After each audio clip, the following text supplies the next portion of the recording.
நம்முடைய ஜமாத்தின் சார்பாக பல்வேறு நிறுவனங்கள் நடத்தப்பட்டு வருகிறது. ஆதரவற்றவர்களை அரவணைக்கின்ற ஒரு பொறுப்பை மூமின்களுக்கு அல்லாஹ்வுடைய தூதர் அவர்கள் கொடுக்கின்றார்கள். பெற்றோர் இல்லாமல் கஷ்டப்படுகின்ற பிள்ளைகளால் விரட்டப்பட்ட பெற்றோர்களை பொறுப்பெடுத்து அவர்களுக்கான முதியோர் ஆதரவு இல்லம், சிறுவர் ஆதரவு இல்லங்கள் என்று இந்த ஆதரவு இல்லங்களை நாம் நடத்தி வருகின்றோம்.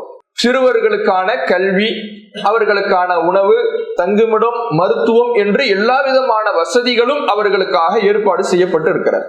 அதே போல முதியவர்களுக்காக எல்லா விதமான ஏற்பாடுகளும், அவர்களுக்கு தங்குமிடம், அவர்கள் கடைசி காலத்திலே மார்க்க தொடர்பிலே இருப்பதற்கான மார்க்க தொடர்பை மேம்படுத்துவதற்கான நிகழ்வுகள், மருத்துவ வசதிகள், இப்படி எல்லா விதமான வசதிகளும் அவர்களுக்கும் செய்து கொடுக்கப்படுகிறது. அல்லாஹ் திருமறை குர்ஆனிலே சொல்லுகின்றான், இன் அஹ்சன்தும் அஹ்சன்தும் லி அன்ஃபுசிக்கும், நீங்க நன்மை செஞ்சீங்கன்னா அது உங்களுக்காகத்தான்.